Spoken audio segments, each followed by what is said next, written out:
Welcome back to another episode of Dazed and Apologize, the podcast where we help you navigate culture's questions with faith and reason. Today, we're going to tackle another really important question that you may have heard or maybe even had yourself, and it's about the Bible. Isn't the Bible full of contradictions? Isn't the Bible corrupted? What's really behind that question is the Bible reliable? Do you know you can trust the Bible? And so before we dive into that question too deeply, what we have to understand is we have no surviving original documents from the Bible. So Old or New Testament, the actual parchment or, papyrus or whatever that they wrote on, David, whatever he wrote on, Moses, Matthew, Paul, we have none of those original documents. They're called the autographs. We have none of them. And that may be surprising to some people, but on a personal note, I'm actually kind of glad that we don't. I think it's probably best that we don't, because if we did, America has a propensity for fame, for glamour, for the show. If we did, we would put these in a museum somewhere and we would charge people a lot of money to come see them. And I think they would become idols. I think they would become things that people would worship if we actually had some surviving originals. They would be a distraction from what we're actually called to do.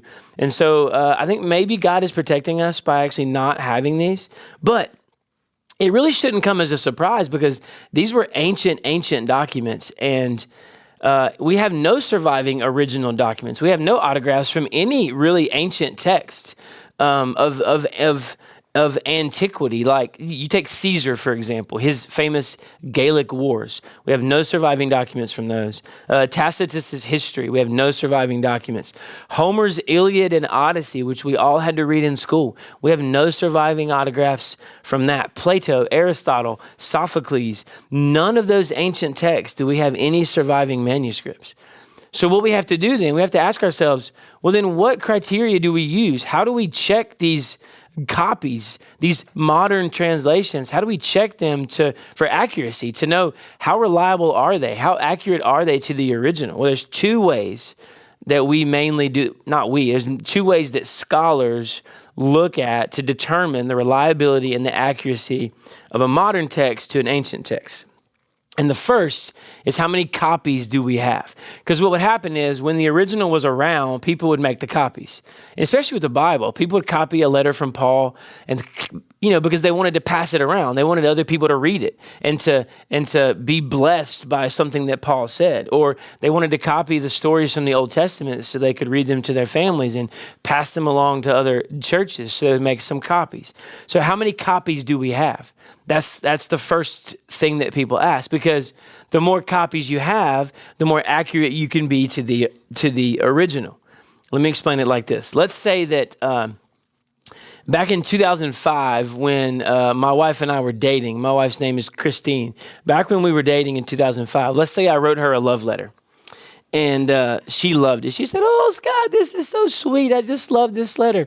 And so for posterity's sake, she wanted to keep it. So she had two of her friends make a copy. So each of her friends made a copy.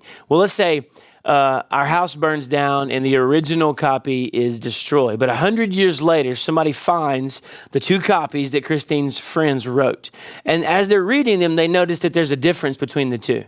Let's say in one letter, my wife's name is spelled with a K. In the other letter is spelled with a CH. Well, with only two copies, how do you know which one's real?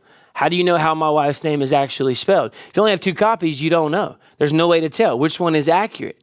Okay, let's rewind the tape now. Go back to 2005. I write the love letter to Christine. She's, "Oh, Scott, this is so great." And for posterity's sake, she wants to keep it. So let's say now she asks 10 of her friends to make 10 copies each. So now there's 100 copies of my love letter to my wife. Okay, so house burns down, original gets destroyed. 100 years later, somebody finds all 100 copies of my love letter. And now, as they're reading them and looking over, they realize, wait a second, in these letters, Christine's name is spelled with a K, and in these, it's spelled with a CH. And then they notice that, okay, wait. All 10 of these that were written by the same person, let's say Emily's letters, all 10 of hers, she spelled Christine's name with a K. The other 90 letters, her name is spelled with a CH. Well, in that case, it's easy to say Emily must have made a mistake. Emily didn't know how to spell her name, and she spelled it with a K. So it's easy at that point, with the plethora of copies that you have, to be able to accurately recreate the original. And so that's what we call textual criticism. That's the study of ancient documents and manuscripts and being able to compare them with each other to get an accurate recreation of the original. So the first thing that you look at, like I said, is number of copies. So when we look at these ancient texts that I mentioned, so Caesar's Gallic Wars, we have around 250 copies. Sophocles, we have around 200. Tacitus, we have around 30.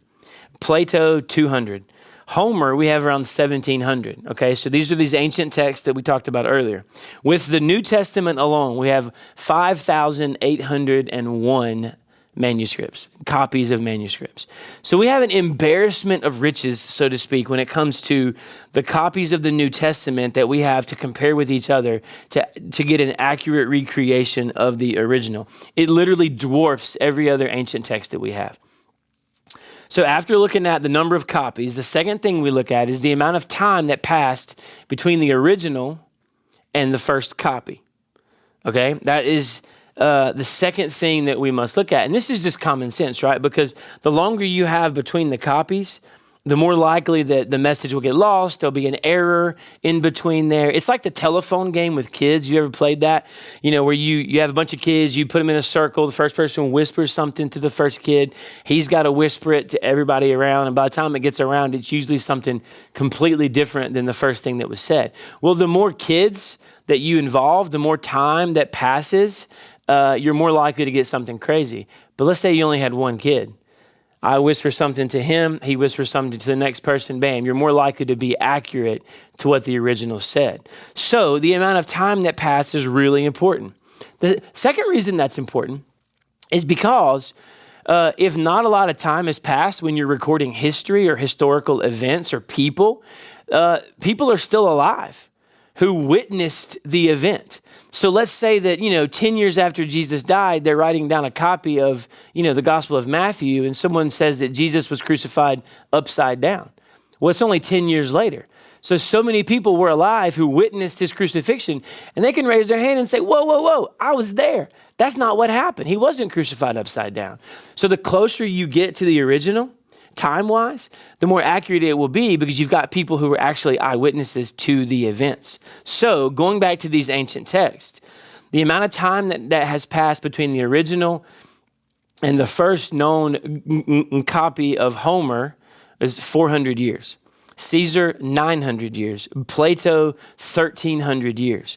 But for the New Testament, the time gap between when the originals were written and the actual, or the first copy we have is 30 to 60 years. So that's a lifetime.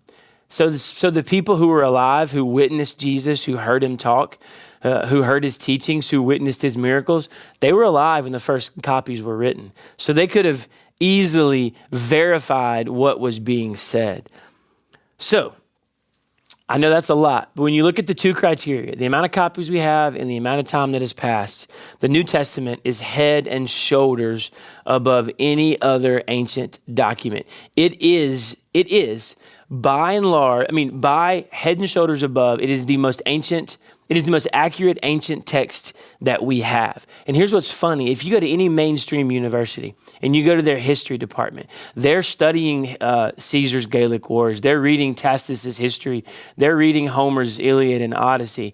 And they're reading Plato and Aristotle in the philosophy department. None of them are questioning the validity of those documents. None of them are questioning the accuracy of their interpretation. And yet when it comes to the Bible, we have thousands of more documents in a far shorter time period between the original and the copy, and yet they doubt it. That is intellectually dishonest at worst and intellectually unfair at best.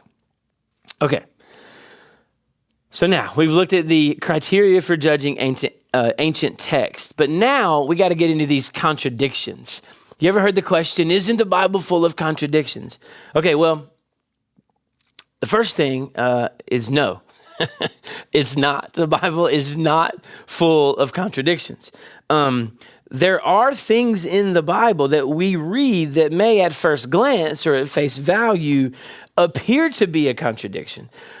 but they're not. They're apparent contradictions. And so what we're going to do over the next few minutes is we're gonna study and look at what you have to take into consideration when you're looking at the Bible and these apparent contradictions. The first thing you got to consider is history and context. Okay, history and context. So here's an example of an atheistic argument for a contradiction in the Bible.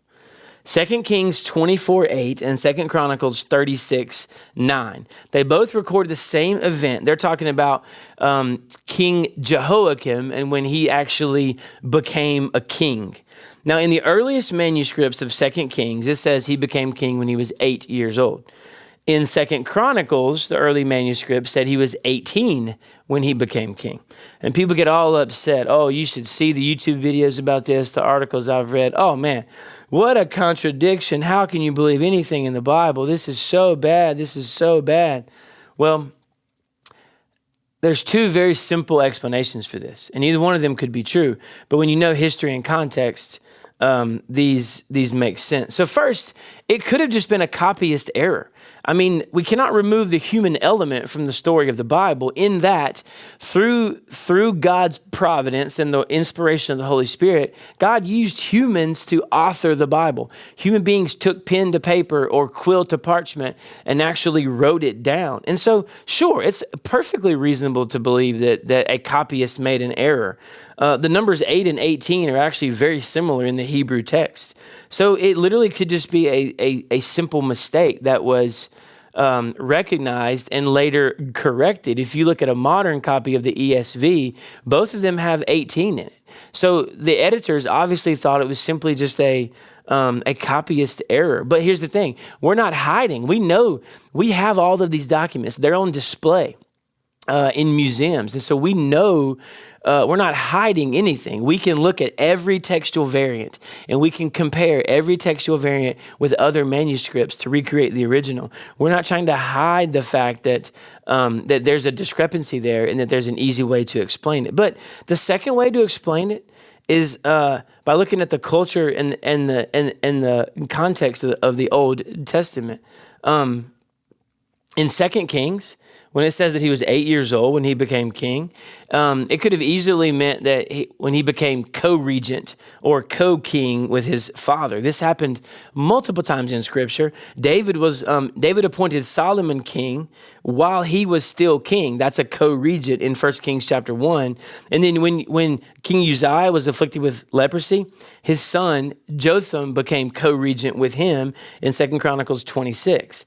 So it simply could just be he was 8 when he became co-regent. He was 18 when he became the king all by himself. Very simple and easy explanation. So you have to know the culture, you have to know the history, but just a little bit of study helps you understand that that's not something to get all up in arms about. So, second thing to consider is that the Bible was written in many different genres.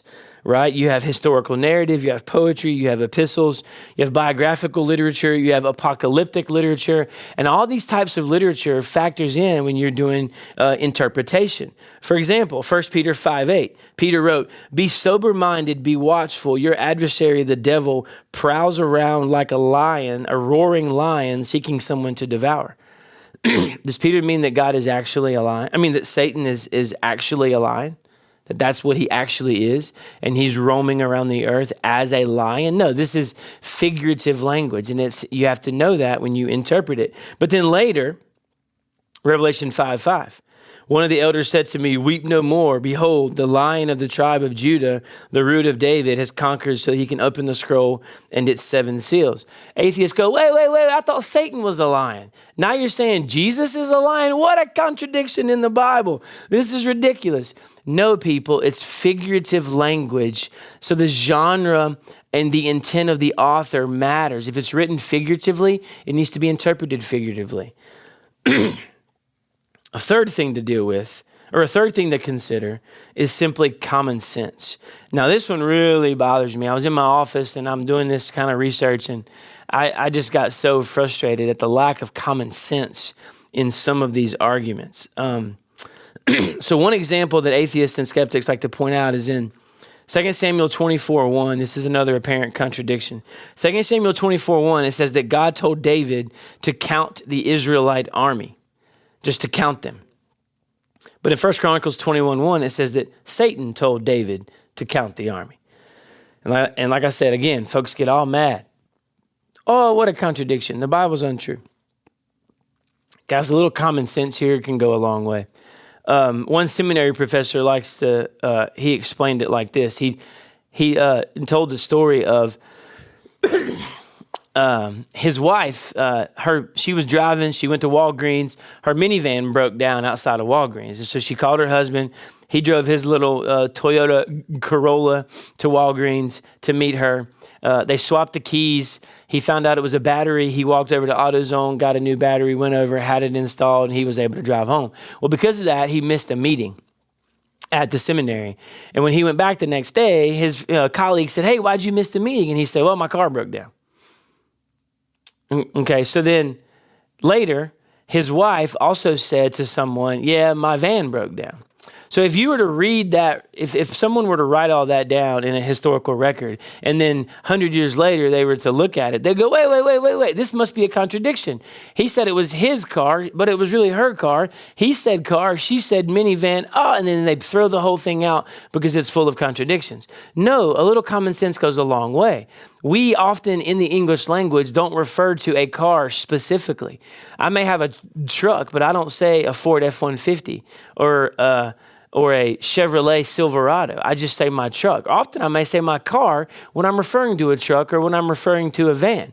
And my name may be on the title, but my wife drives it. So I say her car, or I could say my car. They're both accurate. And often in a marriage relationship, what's hers is mine and what's mine is hers. So there is no contradiction whatsoever if you simply apply a little bit of common sense. Okay. So we're actually going to pause right here. That was part one of Is the Bible Reliable? And in part one, all I was seeking to do was to explain some of the details, to teach you guys a little bit about the reliability of the Bible, to strengthen your faith so that you can be more confident as you think about the Bible and as you live as a believer to follow the Lord. And in part two, we're going to dive into how you have a conversation with somebody. So you're at a coffee shop, you're at work, someone asks you a question about the reliability of the Bible. Isn't it full of contradictions? We want to dive in a little bit and help you understand how to have a conversation with love and grace, but that can hopefully be used of God to help someone understand that the Bible is the inerrant, infallible, authoritative Word of God, and it ought to be proclaimed and it ought to be obeyed. Thanks for watching. Hope you tune in next time.